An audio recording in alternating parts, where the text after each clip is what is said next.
नमस्कार दोस्तों, मेरा नाम है अंशुमन नायक और आप सभी का बहुत बहुत स्वागत है इंडियन डिफेंस न्यूज के डिफेंस टॉक सीरीज में, जहां पर हम रोज़ नए नए डिफेंस अपडेट्स के बारे में बात करते हैं। तो चलिए देर न करते हुए आज की वीडियो शुरू करते हैं।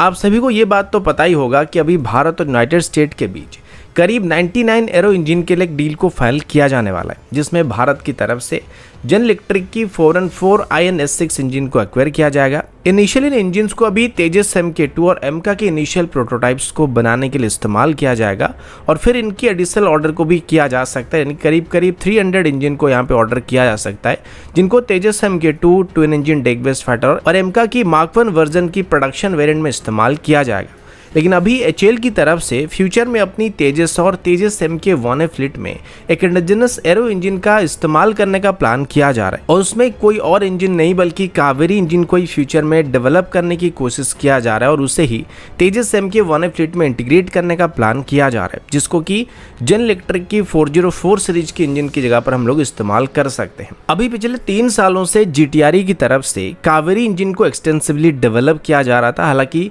पहले इसकी आफ्टर रनिंग वेरिएंट को डेवलप करने का कोई भी इरादा नहीं था और हम सिर्फ इसकी ड्राई वेरिएंट को ही बना रहे थे, जिसको हम फ्यूचर में हमारी UCAV में इस्तेमाल करने वाले थे। लेकिन रिसेंटली जब इसको रशिया में टेस्ट किया गया था तो उसकी थ्रस्ट आउटपुट को पहले के मुकाबले लगभग 2 किलोटन ज़्यादा पाया गया था और इस इंजन की कोर सेक्शन काफ़ी स्टेबल पाया गया था, जिस वजह से अभी GTRE को लगता है कि अगर हम इसे फर्दर एनहेंस करते हैं और फर्दर डेवलप करते रहते हैं और कावेरी इंजन की ड्राई थ्रस्ट आउटपुट को 48 किलोन्यूटन से लेके 55 किलोन्यूटन तक एनहेंस कर देते हैं, तो हम इसमें आफ्टर बर्निंग सेक्शन को इस्तेमाल करके इससे 85 किलोटन से 90 किलोटन तक की थ्रस्ट को जनरेट कर सकते हैं, जो कि आसानी से जनरल इलेक्ट्रिक की 404 सीरीज के इंजन को रिप्लेस करने के लिए इस्तेमाल किया जा सकता है। और अभी GTRE की तरफ से ड्राई कावेरी इंजन की एग्जिस्टिंग कोर को फिर से मॉडिफाई करने का प्रस्ताव भी दिया जा रहा है। पहले से ही इसे अभी प्रोडक्शन में एंटर किया जा चुका है और अभी इसकी LSP यूनिट के अंदर करीब 4 से 8 यूनिट को मैन्युफैक्चर करने की कोशिश किया जा रहा है। लेकिन GTRE की तरफ से इसकी एग्जिस्टिंग कोर को फिर से बेहतर करने का प्रस्ताव दिया जा रहा है और अगर इसके लिए एडिशनल फंडिंग को किया जाता है तो GTRE की तरफ से उम्मीद किया जा रहा है कि हम अपनी एक इंडिजिनस एरो इंजन को बना पाएंगे, जो कि भले ही हम तेजस MK2 या एमका में इस्तेमाल नहीं कर पाएंगे, लेकिन इनको आगे चल के तेजस MK1A तक के एयरक्राफ्ट में इस्तेमाल किया जा सकेगा। और अगर ये सफल होता है तो ये भारत के लिए बहुत ही बड़ी अचीवमेंट होने वाली है, जिसके बाद हमको फर्दर हमारी एरो इंजन को डेवलप करने में कोई ज़्यादा परेशानी का सामना नहीं करना पड़ेगा, क्योंकि एक बार हमको किसी चीज़ को बनाने का प्रोसेस पता चल जाता है तो उसके बाद उसकी बेहतर वेरिएंट को बनाने में हमको उतना ज़्यादा टाइम नहीं लगता है। अब आगे बढ़ने से पहले एक छोटी सी अनाउंसमेंट है। आज से हमारी हर एक वीडियो में डिफेंस रिलेटेड एक सवाल पूछा जाएगा, जिसका जवाब आपको अगर पता होगा तो आप कमेंट सेक्शन में दे सकते हैं। और आज की सवाल काफ़ी इंटरेस्टिंग है, जो कि कोई छोटी मोटी एग्जाम नहीं, UPSC की GS पेपर में आया था और इसको लेके ट्विटर में काफ़ी चर्चा भी चल रहा है। देखते हैं आप में से कितने लोग इसका सही जवाब दे पाते हैं। सवाल जो है वो आपको वीडियो के एंड में मिलने वाला है, तो वीडियो के एंड तक जरूर देखिएगा। अगला अपडेट इंडियन नेवी की तरफ से है। आप सभी जानते हैं कि अभी इंडियन नेवी की मैरीटाइम सर्विलेंस और एंटी सबमरीन वॉरफेयर के लिए जो सबसे बड़ी वेपन है वो हमारी P8I एयरक्राफ्ट है, जिनको नेवी की तरफ से लॉन्ग रेंज सर्विलेंस से लेके एंटी सबमरीन ऑपरेशन के लिए इस्तेमाल किया जाता है।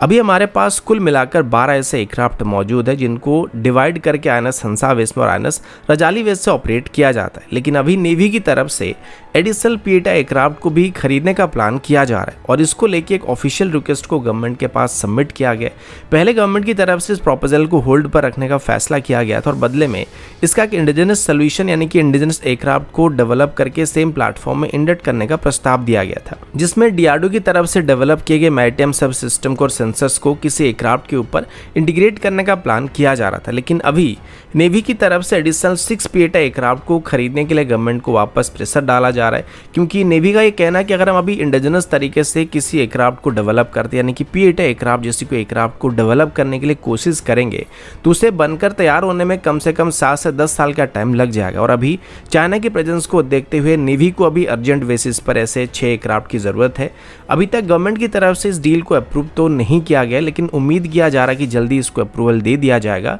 और बदले में इस डील के अंदर जिन P8 एयरक्राफ्ट को भारत खरीदेगा तो उसमें ज़्यादा लोकल सब सिस्टम को इंटीग्रेट करने का कंडीशन रखा जा सकता है। हो सकता है जब हमारे prime minister Narendra Modi ji United state की विजिट पर जाएंगे तब इसको लेकर बातचीत हो सकती है। अगला अपडेट रफाल की तरफ से। अभी इंडियन एयरफोर्स की सबसे मॉडर्न एयरक्राफ्ट की बात करें तो वो रफाल है, और अभी भारत के पास जो रफाल मौजूद है वो F3R स्टैंडर्ड की है। इसके बाद एडिशनल रफाल को भी आगे चल के खरीदा जा सकता है, और मल्टी रोल कॉम्बैट एयरक्राफ्ट की टेंडर में भी रफाल के जीतने की चांसेस काफ़ी बना हुआ है। इसके बाद नेवी की टेंडर में भी रफाल को सिलेक्ट किया जा सकता है, यानी कि कुल मिलाकर इंडियन एयरफोर्स और इंडियन नेवी में आगे चल के रफाल को इंडक्ट किया जा सकता है, और एक अच्छी खासी नंबर में इनको खरीदा भी जा सकता है। अभी के लिए इन दोनों की टेंडर में फ्रांस की तरफ से जिन रफाल को भारत को ऑफर किया जा रहा है वो अभी भारत के पास मौजूद रफाल के मुकाबले थोड़े बेहतर होंगे, और ये सभी रफाल जो होने वाले वो F4 स्टैंडर्ड के रफाल होने वाले हैं। इसमें बेहतर इलेक्ट्रॉनिक वॉरफेयर कैपेबिलिटी मौजूद होने वाला है। लेकिन सिर्फ इतना ही नहीं, बल्कि कुछ दिन पहले ही डसॉल्ट एविएशन की तरफ से बात बताया गया था कि वो अभी रफाल को 2070 तक ऑपरेशनल रखने वाले हैं, और सभी एग्जिस्टिंग कस्टमर्स को इसकी स्पेयर पार्ट और मेंटेनेंस को सप्लाई करने वाले हैं। साथ ही रफाल को बैटल वर्दी रखने के लिए और मॉडर्न थ्रेट का सामना करने के लिए बीच बीच में अपग्रेड करने का प्लान भी किया जा रहा है, और लेटेस्ट टेक्नोलॉजी के साथ हर 10 साल के अंदर रफाल को अपग्रेड किया जाएगा, और रफाल की अपग्रेड पैकेज को इसकी सभी एग्जिस्टिंग कस्टमर को प्रोवाइड किया जाएगा, जिसमें अभी F4 वेरिएंट के बाद रफाल के एक F5 अपग्रेड पैकेज को भी डसॉल्ट की तरफ से डेवलप किया जा रहा है, जिसमें रफाल को 5.5 जनरेशन की टेक्नोलॉजी के साथ और 6th जनरेशन की टेक्नोलॉजी के साथ इक्विप करने की बात सामने आई है। और इस स्टैंडर्ड की रफाल यानी कि F5 स्टैंडर्ड की रफाल अपने साथ लॉयल विंगमैन्स और यूएवी को ऑपरेट कर सकते हैं, और ये सभी अपग्रेड पैकेज रफाल की सभी एग्जिस्टिंग ऑपरेटर को भी ऑफर किया जाएगा। और अगर भारत फ्यूचर में और रफाल को खरीदता भी नहीं है तब भी हमारे सभी एग्जिस्टिंग 36 रफाल को फ्रांस की तरफ से यानी कि डसॉल्ट की तरफ से F5 स्टैंडर्ड में अपग्रेड करने का ऑफर दिया जाएगा, जो कि 2030 के बाद आने वाला है। अब यहाँ पर बस एक ही बात क्लियर नहीं है, भले ही ये रफाल अपने साथ एक लॉयल विंगमैन को या यूसीएबी को ऑपरेट कर पाएगा, पर अभी डसॉल्ट की तरफ से अपने यूसीएबी के साथ इसको टेस्ट किया जा रहा है। तो फ्यूचर में जब ये अपग्रेड पैकेज रफाल की कस्टमर्स को ऑफर किया जाएगा तो इसके साथ डसॉल्ट की यूएवी को खरीदना पड़ेगा, या भारत चाहे तो अपने यूसीएबी को और लॉयल विंगमैन को जैसे कि कैट्स वॉरियर सिस्टम के साथ ऑपरेट कर पाएगा, ये अभी क्लियर नहीं हुआ है। लेकिन अगर इसमें भारत को अपनी यूसीएवी के साथ साथ कैट्स वॉरियर सिस्टम को इंटीग्रेट करने का ऑप्शन डसॉल्ट की तरफ से प्रोवाइड किया जाता है तो अभी मल्टी रोल कॉम्बैट एयरक्राफ्ट की टेंडर में भी रफाल के जीतने के चांसेस एकदम पक्के हो सकते हैं।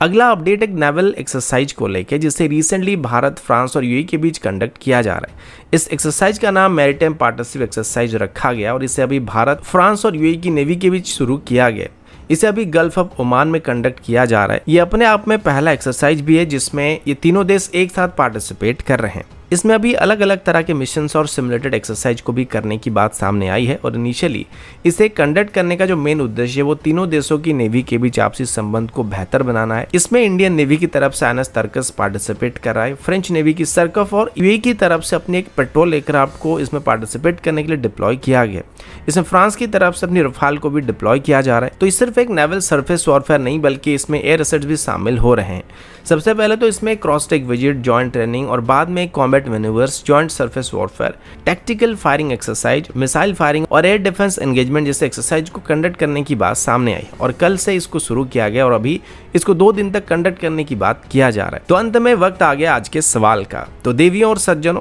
थोड़ा केबीसी स्टाइल में आज का सवाल ये रहा आप सभी के मोबाइल और कंप्यूटर स्क्रीन पर। जिनको भी इसका आंसर पता है कमेंट सेक्शन में बताना मत भूलिएगा, और जितने भी लोग सही जवाब देंगे उन सभी के कमेंट्स को कल हमारी वीडियो में अनाउंस कर दिया जाएगा। तो दोस्तों अभी के लिए इतना ही, मिलता हूँ आपसे अगले वीडियो में, तब तक के लिए जय हिंद, वंदे मातरम।